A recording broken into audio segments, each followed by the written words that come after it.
Bom dia, meus queridos amigos, ouvintes da Web Rádio Meimei. É uma enorme satisfação estar aqui com vocês no programa Saúde, Espiritualidade e Você.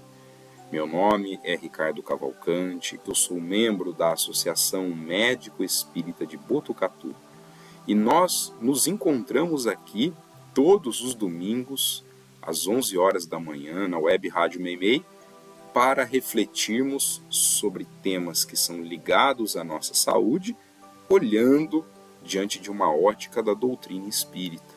A doutrina espírita oferece um manancial de informações que nos auxiliam a lidar com as questões da nossa saúde, contribuindo com todo o conhecimento das ciências da saúde, ciências terrenas, que são fundamentais para que a gente construa uma saúde melhor.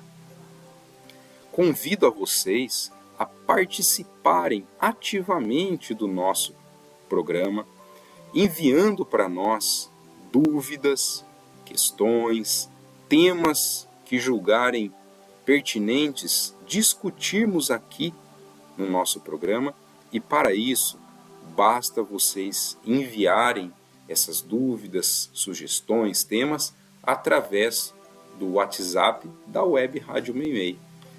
Vou passar aqui para vocês o número. O DDD é 14, o número 99834-4781.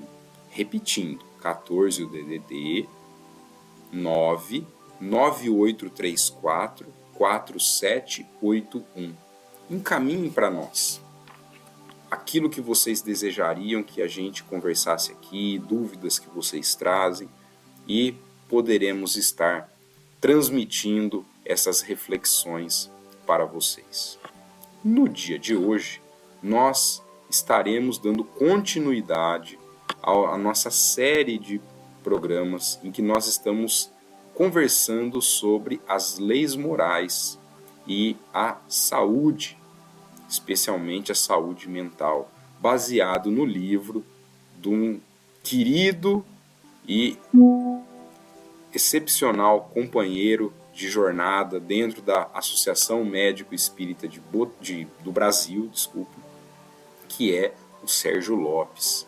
O Sérgio Lopes é um psiquiatra lá do Rio Grande do Sul e ele escreveu uma obra que eu considero como uma obra fundamental para nós estudarmos, porque ele faz uma análise profunda a respeito das leis morais, vinculando as questões da saúde mental tão importantes para os nossos dias presentes, considerando o estilo de vida, os valores que a sociedade traz para nós, para que a gente possa aproveitar ao máximo as oportunidades que a encarnação nos oferece para atingir os objetivos, os propósitos que temos todos aqui como encarnados.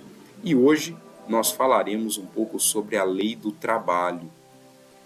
O que a lei do trabalho tem a ver com a nossa saúde mental? O primeiro, a gente precisa entender um pouquinho o que é o trabalho. Então, Kardec destina um capítulo das leis morais para falar da lei do trabalho. E ele pergunta aos espíritos superiores se o trabalho é uma lei natural.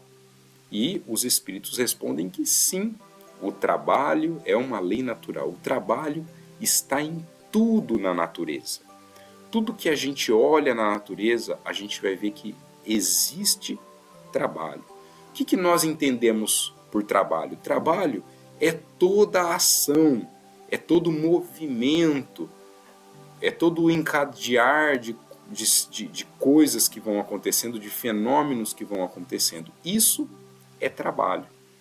Geralmente, quando a gente fala essa palavra trabalho, a gente pensa automaticamente no trabalho profissional, que é aquele que nós realizamos para ter uma renda, para ter um retorno financeiro que nos permite sobreviver neste mundo físico. Mas o trabalho não é apenas isso, isso é uma forma de trabalho. tudo que a gente faz, todas as nossas ações, é uma forma de trabalho. O próprio pensamento nosso é uma forma de trabalhar. Então isso tudo na natureza representa trabalho. Se a gente olhar uma rocha, uma pedra parada ali, a gente fala, mas essa pedra não faz nada. Tá, mas se nós olharmos o mundo microscópio que existe dentro dela, se nós olharmos os átomos e as moléculas, elas estão em intenso trabalho, elas estão em atividade. Tudo na natureza está trabalhando. Até mesmo nós, quando nós dormimos, eu estou dormindo, mas o nosso corpo está trabalhando intensamente. Nosso cérebro trabalha intensamente enquanto dormimos, embora a gente não tenha a consciência plena disso. Mas o nosso cérebro está em atividade. Aliás, a gente armazena a memória nossa, né? A gente absorve, a gente sedimenta o nosso conhecimento, o nosso saber no nosso cérebro no momento em que nós estamos dormindo. Então tudo aquilo que a gente aprendeu no dia, todas aquelas informações, elas vão ser importantes para quê? Vão servir para que durante a noite, durante o período do sono, ao dormir, elas vão sendo depositadas, armazenadas na nossa memória. A gente precisa do sono para isso. Então, o cérebro está trabalhando. Nosso corpo trabalha. A criança, por exemplo, ela cresce enquanto dorme. Então, por isso que o trabalho, ele é uma atividade constante na natureza. Então, tudo está em movimento, tudo está trabalhando. Então, por isso que o trabalho é uma lei natural. Mas quando a gente pensa no trabalho mais direto, esse trabalho que habitualmente associa, né, quando a gente fala a palavra trabalho, que é a ação direta, né, a ação das nossas mãos, a ação mais imediata daquilo que de algo que a gente está, ou que a gente está produzindo, né, que a gente está gerando algo ali. A humanidade, ela evolui de uma forma de que cada vez mais a gente precisa trabalhar mais. Então, conforme os anos passam, a gente cada vez precisa de mais trabalho. Muitas pessoas mesmo, quando a gente conversa com pessoas que já estão aí com seus 80, 90 anos de idade, muitas vezes elas falam assim, puxa vida, parece que lá atrás, quando eu era jovem, né, a gente não tinha que fazer tantas coisas, não tinha tanto trabalho para fazer. E parece que a humanidade, conforme ela caminha, aumenta-se a necessidade do trabalho. E essa é uma percepção real.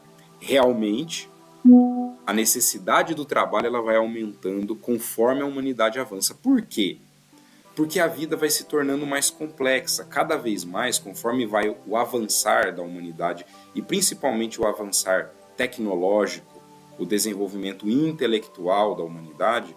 Isso faz com que a vida vá se tornando mais complexa, mais cheia de coisas. A gente vai tendo mais funções a realizar. Então, portanto, a gente tem mais atividades a cumprir.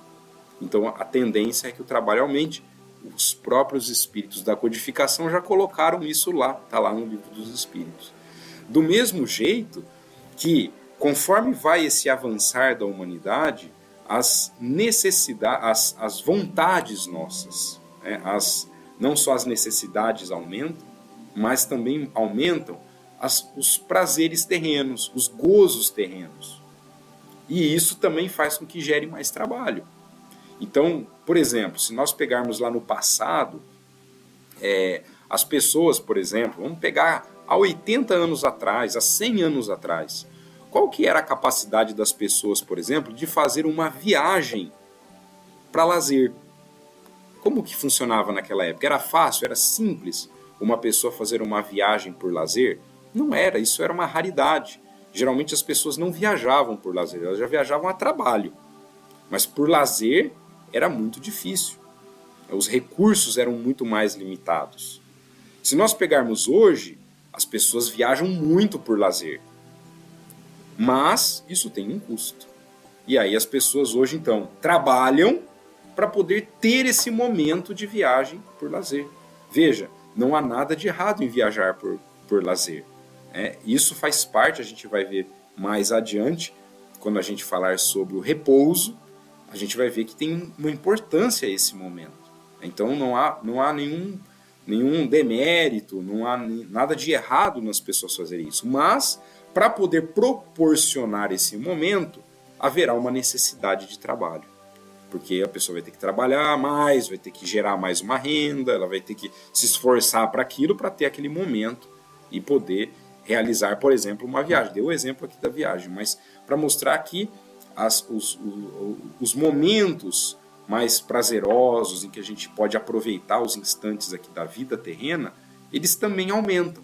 Então tudo isso vai fazendo com que a necessidade do trabalho, né, o quanto que a gente precisa trabalhar, também aumenta ao longo do tempo. Isso também é uma condição.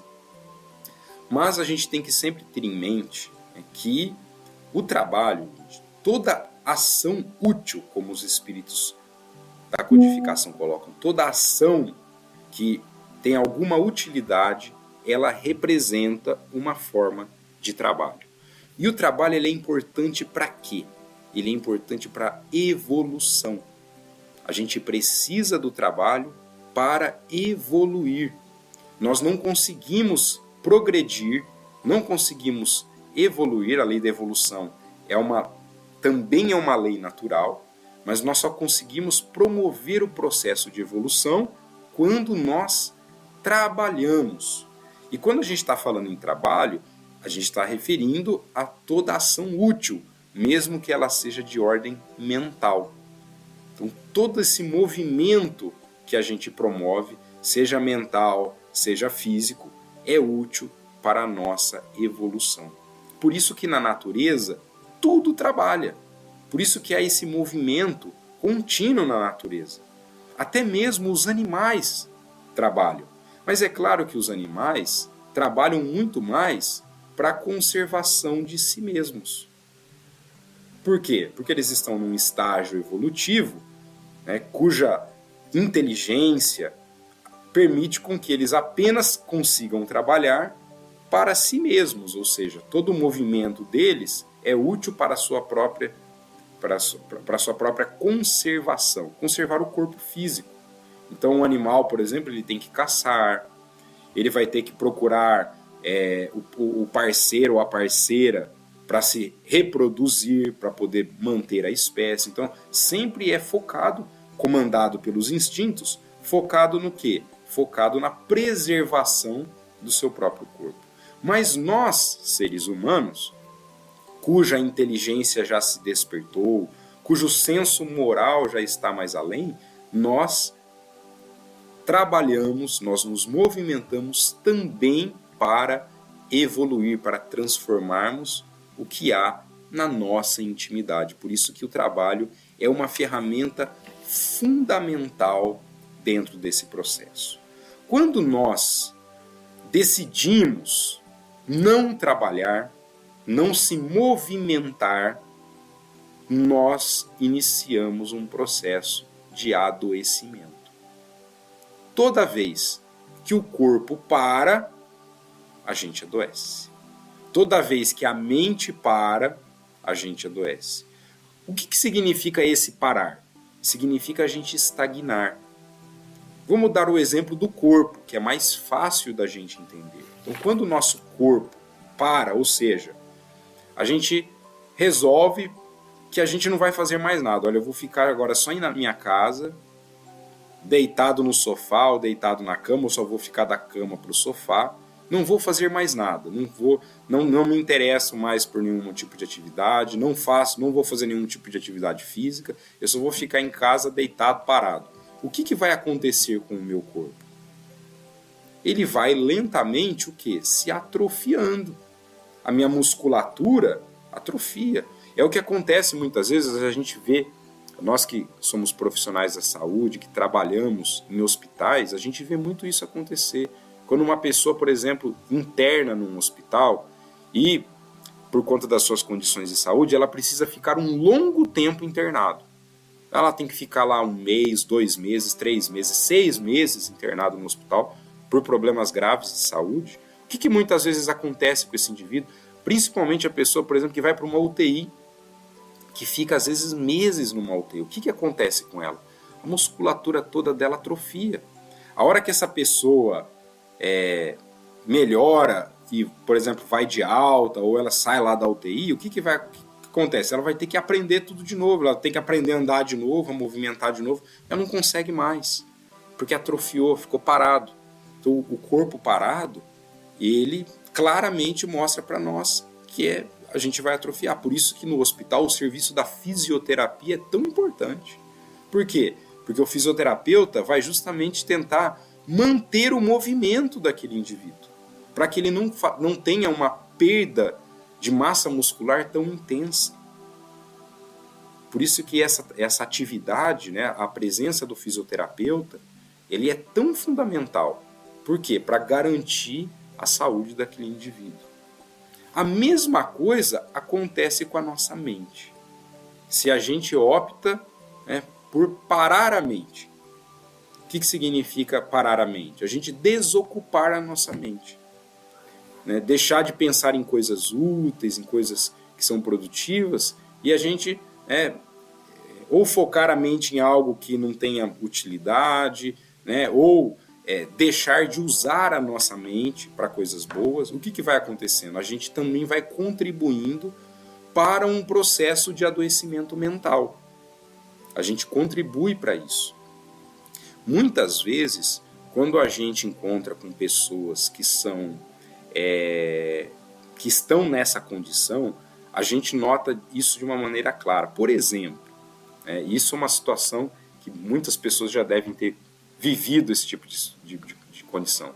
Quando você, por exemplo, pede para uma pessoa que não tem muita ocupação na vida dela, ela já tem uma ocupação bem pequena, você pede uma tarefa para essa pessoa, olha, eu precisaria que você fizesse isso.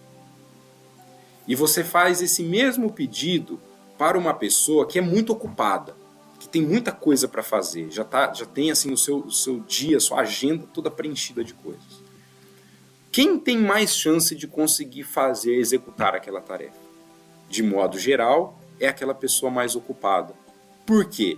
Porque ela já está com a mente trabalhando de uma maneira contínua, né, aplicando, utilizando os seus recursos. Essa pessoa consegue mais facilmente administrar uma atividade nova do que aquela que não está fazendo quase nada. Por quê?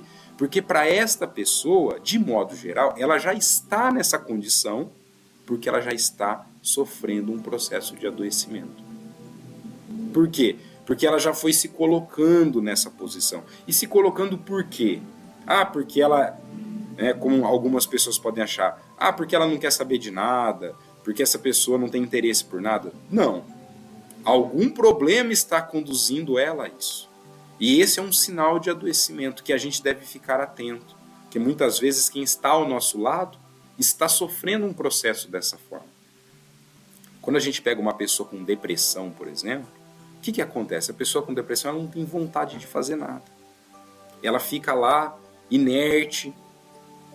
Mas ela está assim porque ela quer estar assim? Muitas pessoas acham isso. A pessoa com depressão, olha, pega uma enxada, vai trabalhar, vai arrumar um serviço para você fazer que a depressão passa.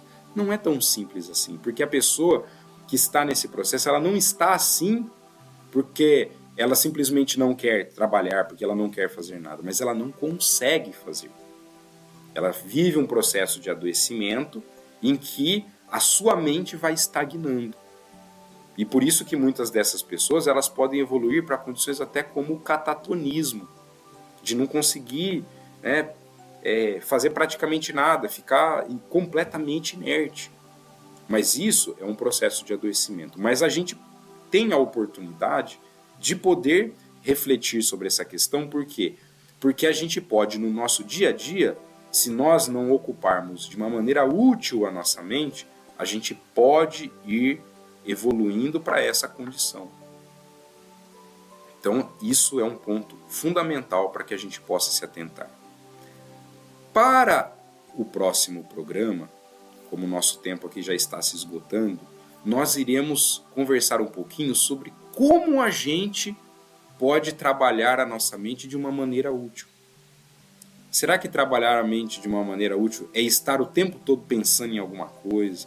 Será que trabalhar continuamente, todo o tempo todo tendo que fazer alguma coisa, é salutar? Será que o repouso tem alguma importância dentro desse processo? A gente não tem um momento que a gente precisa parar? Fica para conversarmos sobre isso para o próximo programa. Convido a todos vocês a estarem conosco aqui, que tenhamos uma semana de muita luz e de muita paz.